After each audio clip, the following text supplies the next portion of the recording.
Today I'm here with Taylor. Hi.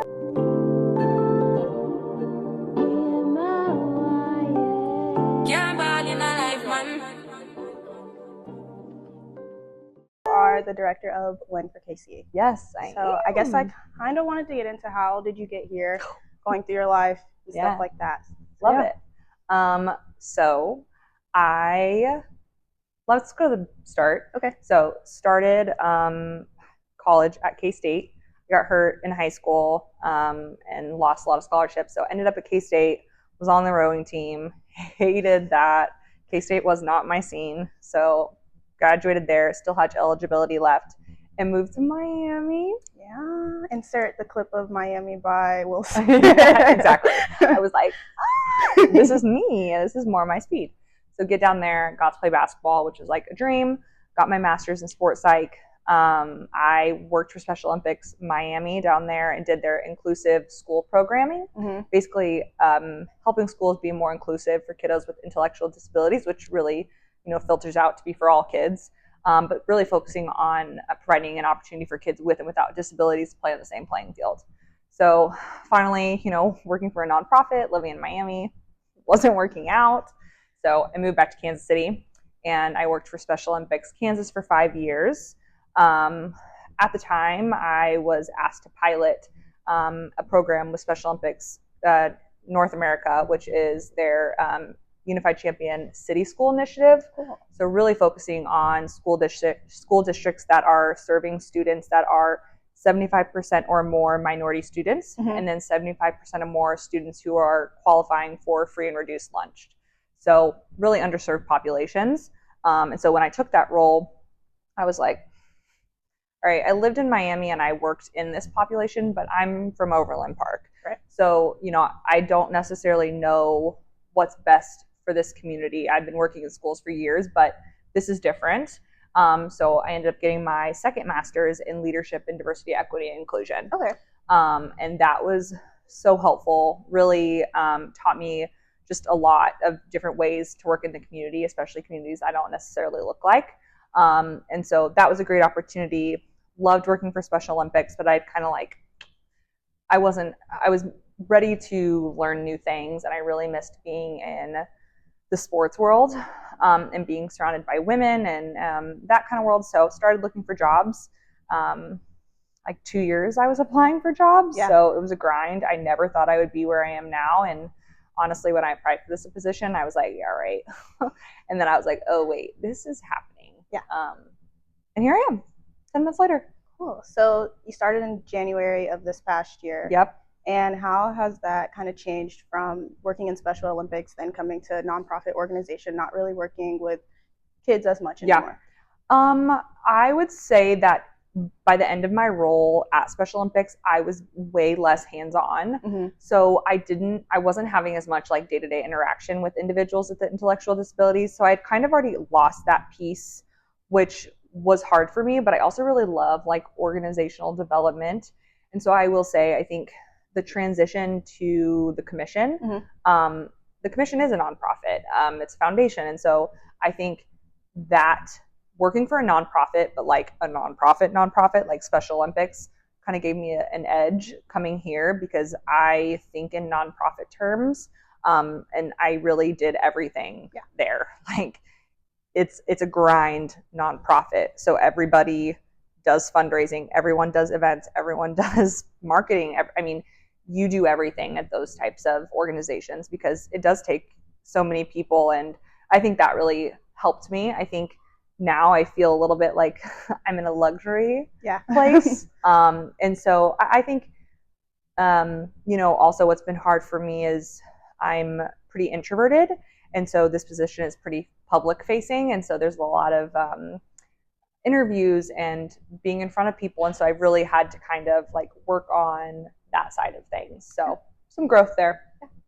So has any of your jobs kind of taken a toll on your mental health? And if so, what have you done to, I guess, like cooperate with it and deal with it? Yeah, I think that it's funny. I've been talking to a group of other women. It's like a girl empowerment. You came, girl empowerment group.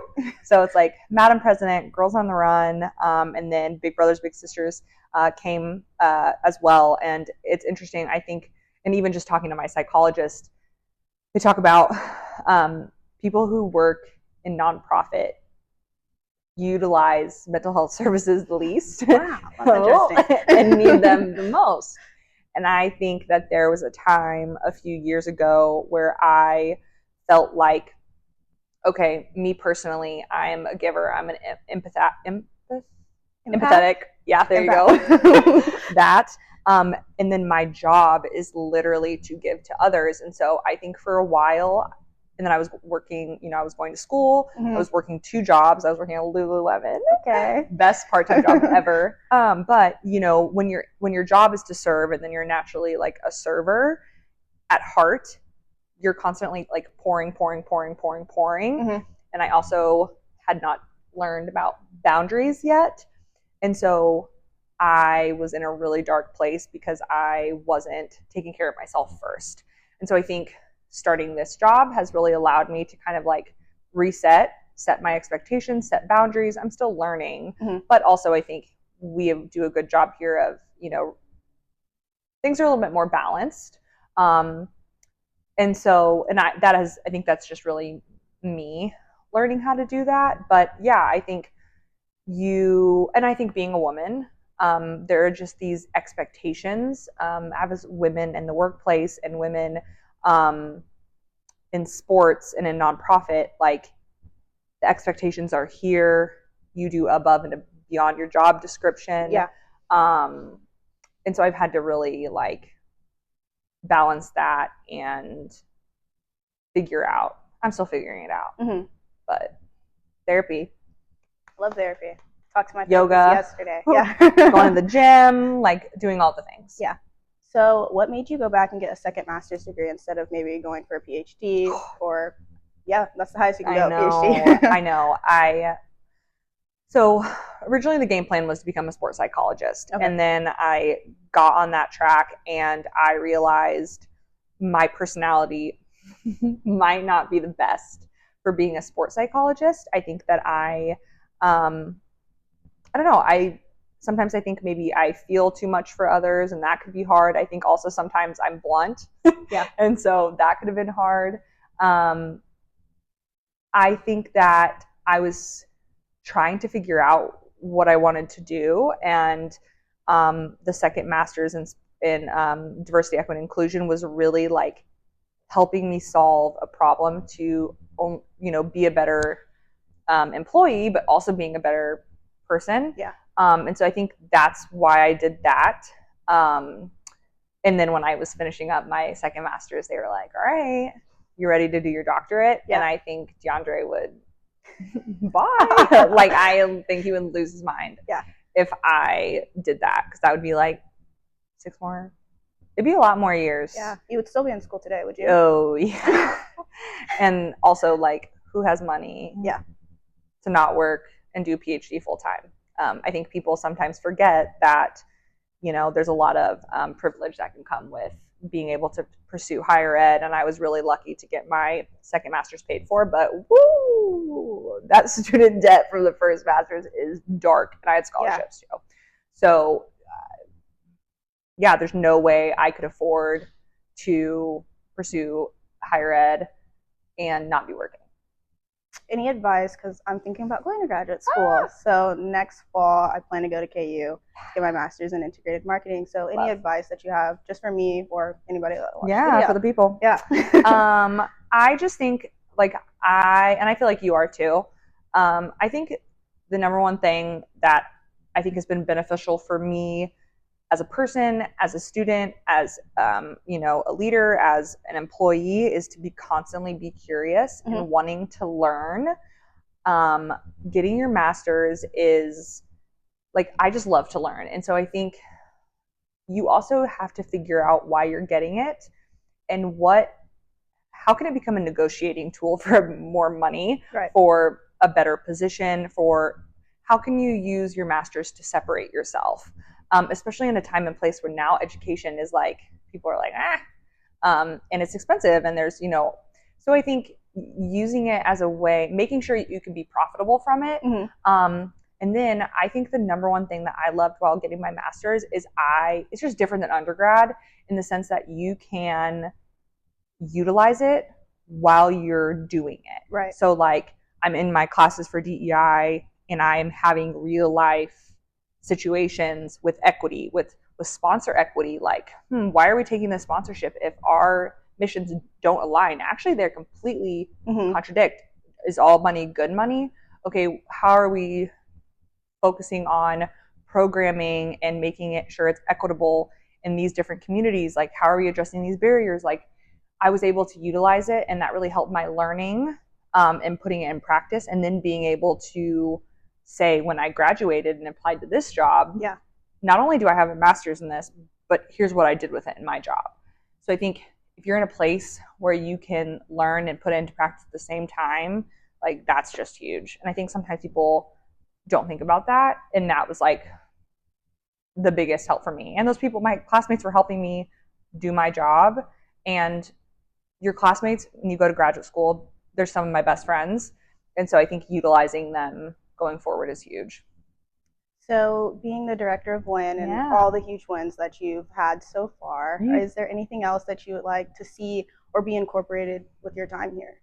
Yeah, I think, some of the things that we're doing, like with WIN Wellness, and, I think that in general, I want to kind of serve more.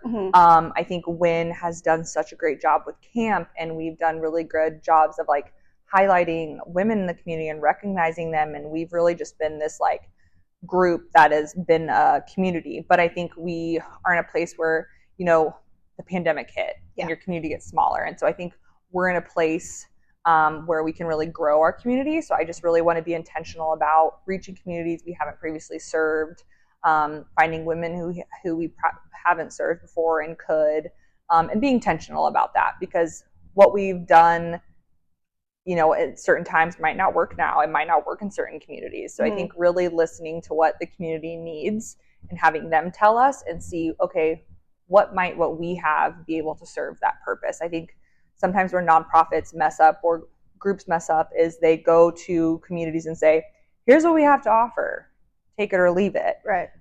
I think what was helpful for me with Special Olympics is, I had all these tools in my toolbox, but what was really helpful is I would say, what do you need? Like Kansas City, Kansas Public Schools, what do you read now? Like, what are your internal issues that you are like, I need help with? And then I was able to like plug and play. And so I think when part of what, when we developed WIN Wellness and we're thinking about, camp in the community and all of these different things, it was because I was really thinking like, okay, what does the community need? Okay, here's what we could do to help. Right. So that's kind of what we're doing in a very vague sense.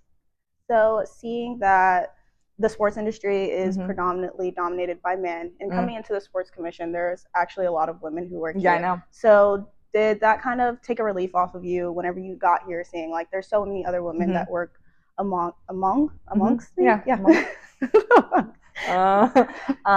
I think I came from a company where it was a lot of majority men, especially in leadership. And while my former boss was great, and there's just I really was wanting to have a female leadership presence, and I do have the best boss, shout out to Dave, but having other women in leadership roles in sports, it is really helpful to learn from one another. I think it makes it a little bit more welcoming. You don't always feel like you're like, all right, let me put like my armor on for the day and get ready. Like, you kind of can like, okay, like level set. Like, I don't think every day I have to come into the office and like there's a hurdle I have to jump. And I think that's a privilege I do have, but it is also a plus of the culture. Cool. So getting away from the seriousness, like outside of work, we know you have a dog named Lola and a man, DeAndre. So I guess, how is your family life? Like, how is that going? Oh my gosh. Thank you for asking that. It's so nice. DeAndre's great. He's great. DeAndre and I have been together like 5 years. We have very different like family structures, also in an interracial relationship. And so I think that what I really loved about our relationship is it's been a journey. It's Instagram is not real. Yeah. Movies are not real. And I never saw what a relationship was really like. And he has had, you're gonna make me cry. He has had so much patience, like, with me and like letting me figure things out and basically telling me like, I'm not going anywhere. Good. Like I want to be with you, like chill. And so he's been great. He's got a new job, so if you need a new roof, yay, call Andre. He does personal training, so he's great. He's doing wonderful. Family's awesome.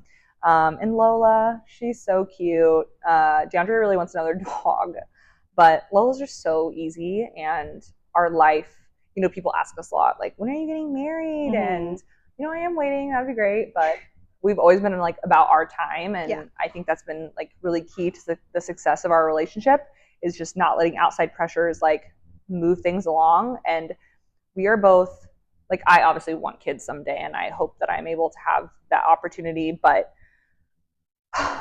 we talk, you know, I get to come home, I get to read a book, I don't have to do anything on the weekends, and so I really love, you know, our life right now. It is so chill. So someday, you know, we'll be busy and running around, and I'll look back and be like, oh, why did I rush to have kids? But that'll be such a blessing. They're going to be monsters. Running around the house. Yeah, they're going to be huge. Yeah, we're going to be giants. DeAndre literally at Costco was like, how are we going to afford to have kids? Like, we're not shopping at Costco. I'm like, where are we going to shop? Where are we going? So one of my last questions, kind of like off the deep stuff again, but like any holiday favorites, any holiday movies? Oh, I'm obsessed with The Grinch. The Grinch. Okay. Like, I know every word. I quote it. I know you've heard me quote The Grinch all year round. I think one of my favorite like traditions that we do in my family is the women get together and we make Christmas candy. And and I love that like every year there's different people that come. Like my best friend Kylie usually comes.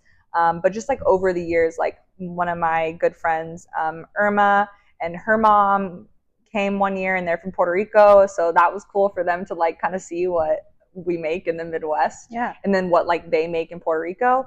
So that's just something special. We always like share the candy and have it at holidays. So I just think that's like a really special like bonding moment. But then also it's fun to like invite family and friends in for that. Yeah. So you guys may not know, but today is my last day here with the Sports Nation. Right. And I would just love any advice that you have for me with my journey going forward. Yeah. Well, you've been a peach. Thanks. Thank you so much for everything you do. And I appreciate you asking questions. And, I think I've always been the person in the room who asks the hard questions. And I think that being a woman, sometimes that's hard to do. Being a woman of color will be harder to do. But I think it has made me always know, when you do a gut check, I always knew that I did everything I could to be true to myself. Right. So I would say my advice to you is like, keep asking questions, keep bringing up things that you're like, this feels, and then I think the last thing is find that balance because you want to always be proud of yourself for sticking up for yourself and asking the hard questions, but you also don't want to lose a job. Right. So that, I think, as I've learned, there's been times where I've pushed and pushed and pushed, and I've been like, oh, yeah. And I think finding that balance is key because you want to be able to go to sleep at night. Right. You want to be able to leave when you need to leave gracefully. And you want people to walk away and say, she stood up for what she believed in and did everything in her power to leave it better than she came. And I think that is something you are going to be really, really good at. Oh, thank you. Yeah. Well, thank you so much for talking to me. Thank you for pushing me to do this because I would never done it. So Who's next? I don't know. We'll find some good people.